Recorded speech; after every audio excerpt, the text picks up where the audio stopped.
అమాయక ప్రజల ఆధార్ కార్డులు సేకరించి అడ్రస్లు మారుస్తూ బ్యాంక్ అధికారులను మోసం చేస్తూ లోన్లు పొందుతున్న 3 నిందితులను పోలీసులు అరెస్టు చేశారు. తమ వ్యక్తిగత ఆధారాలు మోసపూరితమైన వ్యక్తులకు ఇచ్చి మోసపోవద్దని జిల్లా ఎస్పీ చందనాదీప్తి అన్నారు.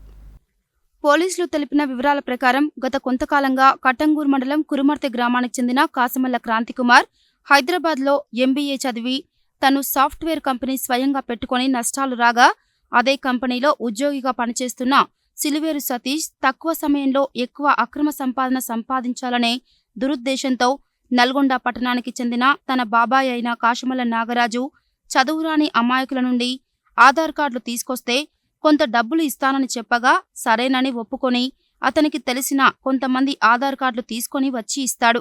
తరువాత వారి ఆధార్ కార్డుల సహాయంతో పాన్ కార్డులు తీసుకొని ఫోన్ నెంబర్లతో లింకు చేయడానికి కొత్త సిమ్ తీసుకొని ఆధార్ కార్డులను ఫోటోషాప్లో అడ్రస్లను మాత్రమే మార్చి మార్ఫింగ్ చేసి వివిధ బ్యాంకులలో అకౌంట్ ఓపెన్ చేసి అట్టి బ్యాంకు పాసు పుస్తకాలను, చెక్ బుక్లను, ఏటీఎం కార్డులను వీరి వద్దనే పెట్టుకొని వాటి ద్వారా వీరే నగదు బదిలీ చేసి బోగస్ కంపెనీలను తప్పుడు పత్రాలను సృష్టించి ఉద్యోగస్తులని ఆదాయం అధికంగా చూపించడానికి కొన్ని లావాదేవీలు చేసి సివిల్ స్కోర్ పెంచుకొని లోన్లు తీసుకొని క్రెడిట్ కార్డులు తీసుకొని బ్యాంకుకు కట్టకుండా అట్టి డబ్బులతో జల్సాలు, వ్యక్తిగత అవసరాలకు వాడుకుంటూ మోసాలకు పాల్పడుతున్నారని తెలిపారు.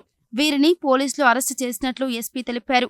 నిందితుల వద్ద నుంచి 27 ఆధార్ కార్డులు, 1,32,600 రూపాయలు, 44 సెల్ ఫోన్లు, 2 కార్లు, 83 పాన్ కార్డులు, సిమ్ కార్డులు, డెబిట్, క్రెడిట్ కార్డులు, రబ్బర్ స్టాంపులు, 3 ల్యాప్టాప్లు, కలర్ ప్రింటర్, బోగస్ సంస్థల పత్రాలు స్వాధీనం చేసుకున్నట్టు తెలిపారు. ఎవరికి ఎలాంటి తమ వ్యక్తిగత ఆధారాలు మోసపూరితమైన వ్యక్తులకి ఇచ్చి మోసపోవద్దని ఈ సందర్భంగా ఎస్పీ సూచించారు.